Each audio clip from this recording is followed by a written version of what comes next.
Colorado Parks and Wildlife. They're in charge of managing the wildlife in Colorado. How can they put something like the transplanting of wolves, a very complex biological problem? I mean, you're dealing with biology and wildlife. How can they put that as a ballot initiative? Like, how can they put that in the hands of people other than wildlife conservation experts, wildlife biologists? Well, I mean, the reality is our laws allow that. You know what I mean? But it doesn't make rational sense. No. You know? But it's a decision that for people that are just like, yeah, that'd be amazing. Let's put the wolves out there. Like, people are gonna lose their dogs. Like, sure. your dogs are gonna get eaten. Like, it's going to affect anyone who has livestock. You're gonna have a problem. Whether that problem's in 3 years or in 5 years, those problems are coming. Yeah. Dogs are 100% gonna get eaten. Right. If you have a cute golden retriever like mine, you leave him outside, like, guess what? That dog's dead. Sure. They're going to team up on that dog and tear it apart. Yeah. And if you're cool with going outside and seeing wolves eat your dog, like, well, then you've made the right choice. But if you're not, like, if you don't think they're going to go after low-hanging fruit, if you don't think they're going to go after easy prey, sure, you don't understand wolves. Talk to people that live in Alaska. Yeah. Like, anybody who lives in, like, British Columbia. Like, they have real fucking wolf problems up there. Right. And these are wolf problems that we used to have in the West, but they eradicated them. Right. I mean, I don't think it's good to eradicate them. I'm not saying that what they did was right when they poisoned horses and left dead horses filled with strychnine and, and the wolves all died off. But they did it for a fucking reason. Yeah. Well, and that's the thing that's so crazy about, back to the process of how it happened. Everybody who wants wolves in Colorado, and we can get into, the depth they want them, because that's not really clear. They just went through this whole, setting up the plan for the CPW, and it became very clear in my mind through watching that process that they don't really want there to be any, management of wolves in Colorado either. It's going to be ever. No. Yeah. So basically, well, that's crazy. Yeah. And so I think, anybody rational is going to be like, look, like, we got to have like a top to the population. There's no management at all? Well, so here's the deal is they have a draft plan, to manage the wolves.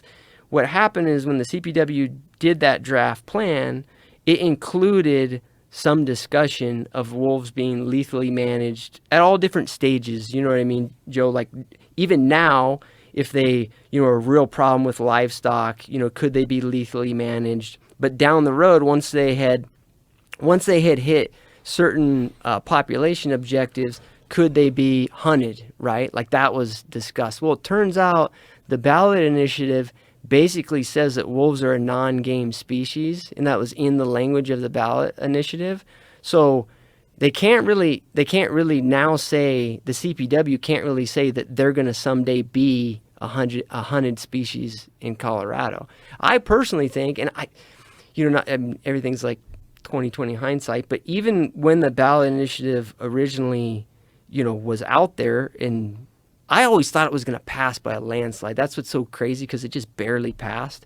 But I always thought, like, the problem with Colorado is it's different than these other Western states, Idaho, Montana, Wyoming, because they're gonna keep the population in line through hunting or other methods. But in Colorado, I don't think the politics are gonna allow that, man. I think it's just gonna be like, who knows what the top is on, how many there is, how much they affect the ungulate population, who knows, But what I was gonna say is, what's crazy about this ballot initiative, and the bummer part about it, is everybody that's gonna deal with the negative consequences, they're people that voted no but they're in the areas where the wolves are going to be transplanted. Everybody that voted for it, they don't have to deal with the downside. They're living in Boulder. Yeah, dude, and I'm like you, man. They're cool. Like, I've been around them in Canada. They're way cool.